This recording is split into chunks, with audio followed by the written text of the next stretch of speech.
Hey guys, it's Derek with the Rolla Public Library, and today we're going to learn about how to create a fractured fairy tale concept.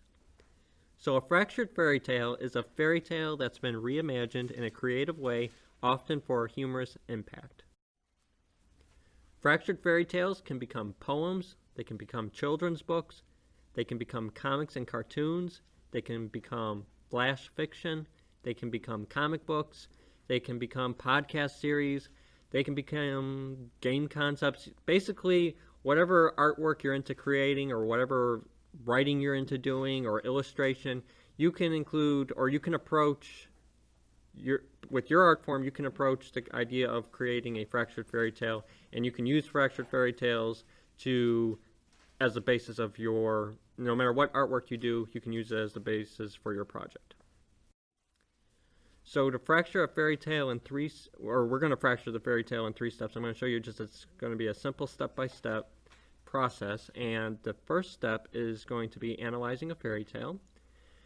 The second step is going to be reimagining key elements of the fairy tale. And then the third step is going to be organizing your fractured fairy tale concept. So step 1, we're going to analyze. So you're going to take a original fairy tale, a fairy tale that's in the public domain that you don't have to worry about copyright infringement on, and you're going to analyze all the basic elements of the story. So that starts with characters. Ask yourself, who are the main characters in this story? Next, ask yourself the plot. And so to analyze the plot of a story, what you're basically going to do is you're going to ask yourself what events take place in the story, and you're just going to make a list of them. Go ahead and list out, this happened, then this happened, then this happened. You're just outlining every event that took place in the story. You're also going to want to identify the setting of the story. So where does the story take place at? And you're also going to want to analyze the conflict in the story. And to do that, you're going to ask yourself, where do character interests clash? So you have characters, you have the hero or the heroine, and you have the villain, and you're asking yourself, how do the interests of these characters clash, and what happens when they clash? You're also going to look at the resolution of the story, or the resolution of the conflict.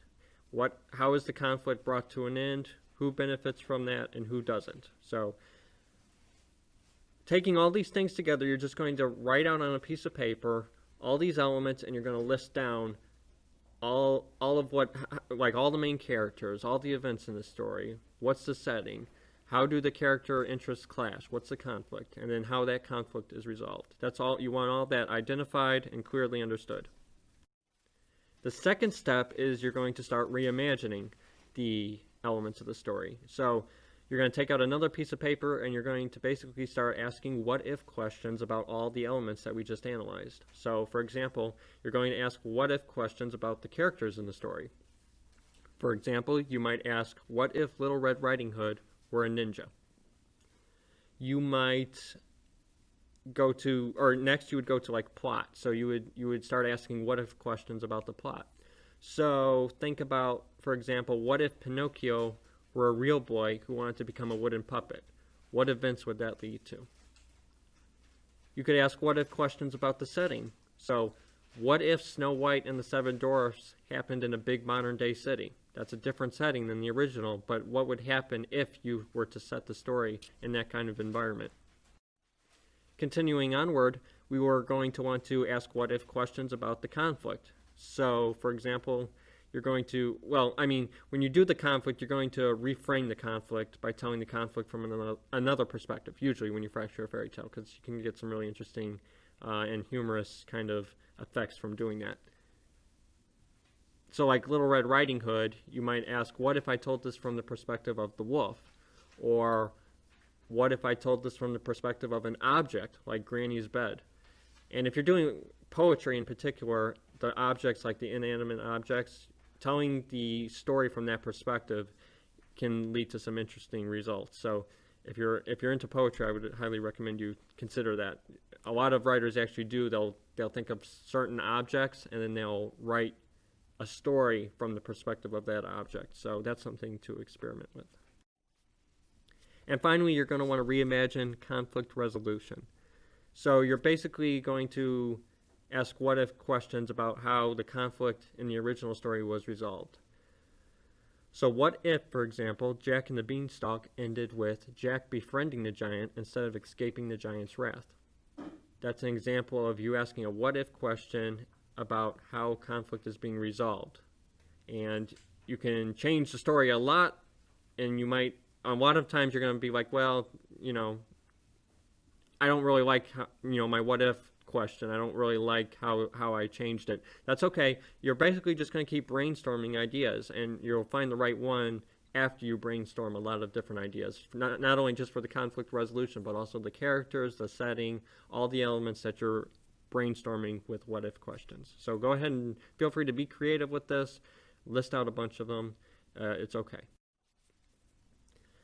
Finally, in step 3, we're going to craft the concept.